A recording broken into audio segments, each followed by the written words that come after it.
This is a Jeep Wagoneer S. It's the first ever all-electric SUV from Jeep sold in North America. Now, what does a fully electric Jeep SUV really look like, and what can it do, and why should you care? Well, let me take you through the new Jeep Wagoneer S. Well, first of all, what exactly is a Wagoneer? Now, the two that you're familiar with are the Wagoneer and Grand Wagoneer. Those are enormous body-on-frame full-sized SUVs built off of Ram pickup truck platforms. This is not that. The Wagoneer S is built off of something called the STLA Large Electric Vehicle Platform, but it can accommodate gas engines, hybrids, plug-in hybrids, and fully electric platforms as well. So this thing is built off of the same platform that the new Dodge Charger is built off of, except that this is obviously a higher riding SUV. But what makes this thing specifically a Jeep? Well, in terms of its styling, it's that 7-slot grille up front. But it's not a grille. There's nothing to cool. It doesn't have a gas engine yet. So instead, you've got that 7-element light bar instead. And when you turn it on at night, it does actually have some really Jeep-looking elements to it. You come down the side and you've got the trapezoidal wheel arches like all Jeeps have as well.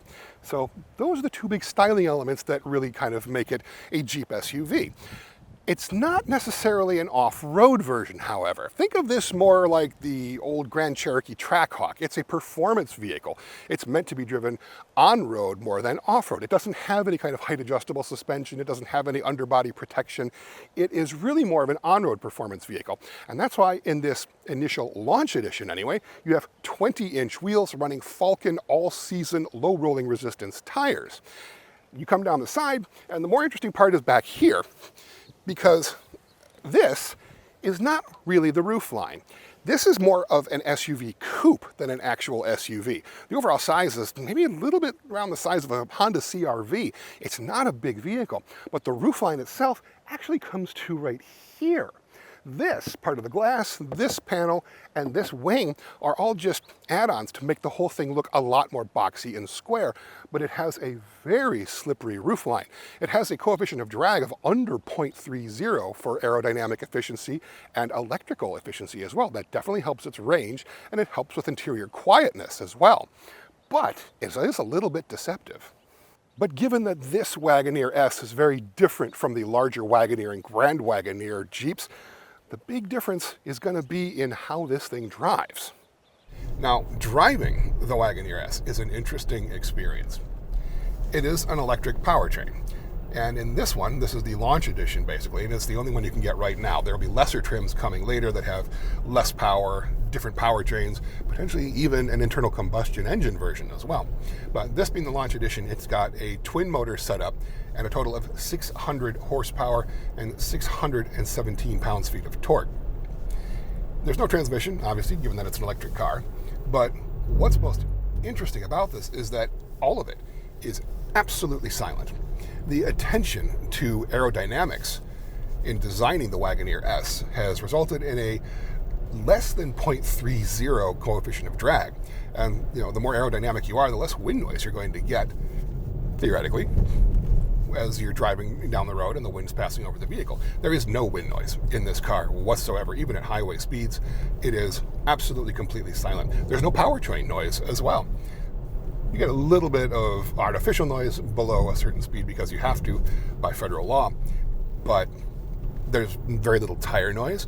The launch edition here is using these 20-inch Falken all-season low-rolling resistance tires, which have a surprising amount of grip, but don't make any tire noise at all. So the result is you could be cruising along at 50 miles an hour and you can speak in whispers to the passenger sitting next to you without a problem. This is one of the quietest, most luxurious feeling vehicles I've driven in quite some time. The driving experience, however, is a little interesting. The steering feel is numb. It's almost video game numb. There's very little in the way of feedback like you get in, say, a Rivian R1S, or even a Tesla Model Y, which does provide a bit more feedback. It's precise and it's accurate, and it does get a little bit quicker when you put it in sport mode in terms of the steering ratio, but it doesn't provide much in the way of feedback, and so it's not entirely all that entertaining. But then, you're in an SUV, so entertainment is not necessarily the main goal. Now, that 600 horsepower powertrain will get you from 0 to 60 in 3.4 seconds, which is ridiculously quick. And there's a couple of different modes in here in order to do that. The normal auto mode drives perfectly fine. You also have a choice of different regen functions, one pedal driving, even a creep control if you want to actually have the vehicle creep forward from a standstill like a normal internal combustion engine vehicle typically does. You can set that. You can change that in the settings. But the normal auto mode is perfectly adequate for around town and even spirited driving, because when you put it in a sport mode, well, like this, boom, it remaps your throttle and gets very touchy. You have to be very careful in applying that right foot pressure because it is very, very sensitive. Especially if you have the maximum regen on, it really gets touchy. So the overall driving experience is, decently entertaining, I suppose. It's quick, probably quicker than it actually needs to be. The ride quality is exceptional, even with these large 20-inch wheels. It does feel a little bit heavy, especially for the size of a vehicle that it is. But then it does have a 100 kilowatt-hour lithium-ion battery pack, which is a good size for this vehicle. What that means for range is an EPA-certified 303 miles of range, which for a vehicle with this amount of power and speed is not bad. And anything above 300 is generally considered to be pretty good. Now, you can get a lot more than that in some competitor vehicles, but I think for most people, 300 miles of range is going to be more than adequate, especially since it can fast charge fairly rapidly. It's a 400 volt system, so it can go from about 20 to 80% charge in somewhere around 25 minutes or so. The two different regen modes do feel different depending on how you've set it. The minimum regen barely feels like anything at all, whereas maximum regen will actually throw your passengers' heads forward when you lift off the throttle. So it really depends on which one you're more comfortable with. I generally prefer to keep it in max regen and keep it out of sport mode because I think that does have a little bit nicer throttle mapping, and it's still more than sufficiently quick for pretty much any kind of use, especially on these canyon roads here around San Diego. So the Wagoneer S may share its name with the larger Wagoneer and Grand Wagoneer body-on-frame SUVs, but that's pretty much all it shares. Some of this interior design also looks a little similar. They took their cues from the larger Wagoneers in making this much smaller version in the Wagoneer S. But one thing that they did keep is its feeling of premium product luxury. And I have to say, they really did step up their game for making this a super nice interior. The more interesting thing about it, though, is that despite the premium looking materials and premium feel to a lot of this, there's no actual leather in here at all. This is all vinyl and artificial leather, including the steering wheel, which has this new antimicrobial vinyl covering, which feels just like leather. The seats themselves are also not actually leather, but the stitching in here, the piping, the attention to color, the materials themselves are fantastic. The center console is ceramic coated aluminum that you can actually see through the pattern, and it feels and looks fantastic and should be pretty durable as well. All of this metal trim on the dash is also actually aluminum. So you do have some genuine materials in here, but they've also had something of an ecological nod as well. All of the carpet is 100% recycled materials. All the interior fabric is too. So they've taken some steps to really kind of modernize this, especially in its interiors for the newer generation of buyers that really do care about where their materials come from and where the vehicle goes and what its materials become after they're done using it. There are some quirks to this interior, however. First of all is the heads-up display, which I cannot see, mostly because it's in a position that it's too high. Even in its lowest setting, and me sitting as low as possible, I can't see the heads-up display because it is too high up in the windshield. Not only that, it uses a polarized filter, so if I have these on, it disappears almost entirely unless I tilt my head, and no one wants to drive like that. But it's also very small. It's supposedly a 10-inch screen in front of me for that heads-up display, but again, it's pretty much useless. If that's an option in the vehicle you're considering, make sure you try it out before you actually pay that kind of money for it. You also have a lot of screens in here, 45 inches of screen acreage in total, according to Jeep. You got a 12.3-inch digital gauge cluster in front of you. You have another 12.3-inch digital display touchscreen as part of the center console. That's running the latest Uconnect 5 system, so the latest and greatest multimedia system from Jeep and its parent company Stellantis.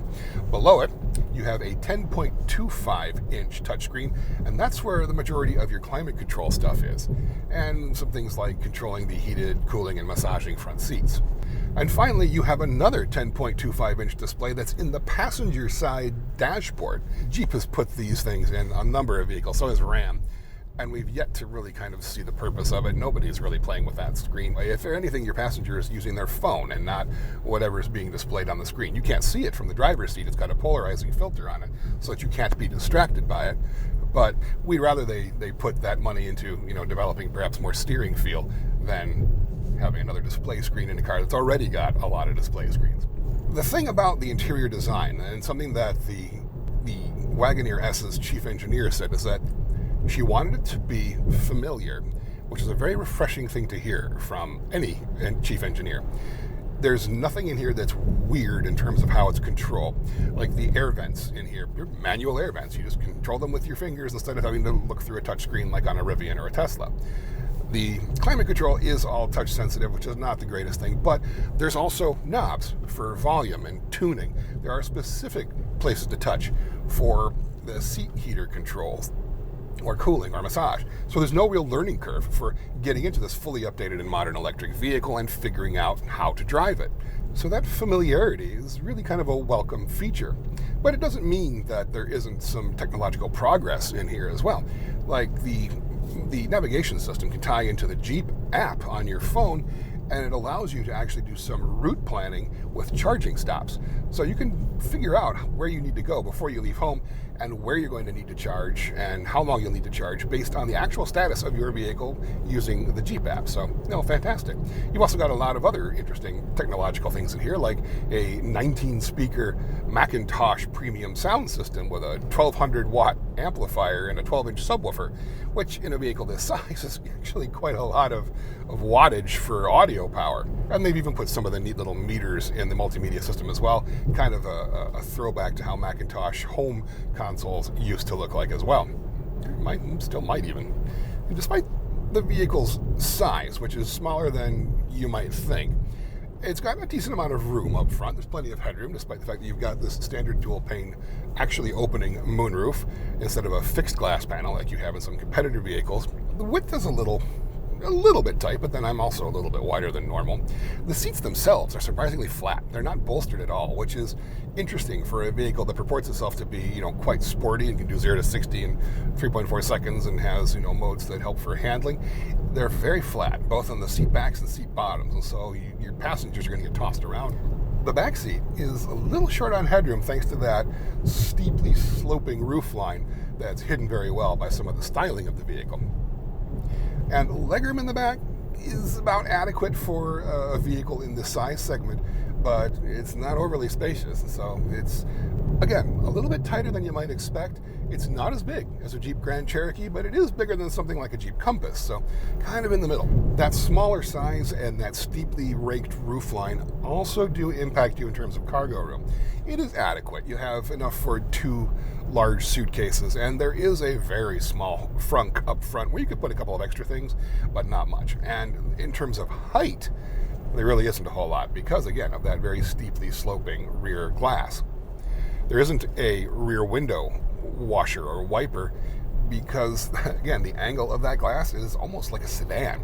So Jeep says that as you're driving along, it clears itself just from the airflow over the glass itself. So we'll have to see if we ever find any kind of rain or snow conditions and we happen to be driving a Wagoneer S. So it drives really quite nicely. It is a premium product in pretty much every sense of the word, and it also comes with some premium pricing. Jeep says that this is a premium product, and so it has a premium price.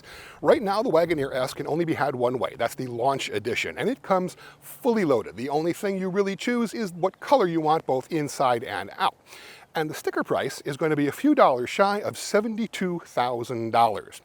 Now again, there will be less expensive, lesser versions of the Wagoneer S coming later this year. We're expecting to hear something about that probably about a month from now, including potentially a Trailhawk version, an off-road version that they've already shown us a concept of, and maybe even gas versions as well, because we know the platform that underpins this, being the same one that's in the Dodge Charger, can accommodate gas engines. So there will be more versions of the Wagoneer S coming, and we expect to hear about them very soon. But they are on sale right now, and if you'd like to grab one, or if you'd like to actually learn more about the new Wagoneer S, you can look everything up at Cars.com.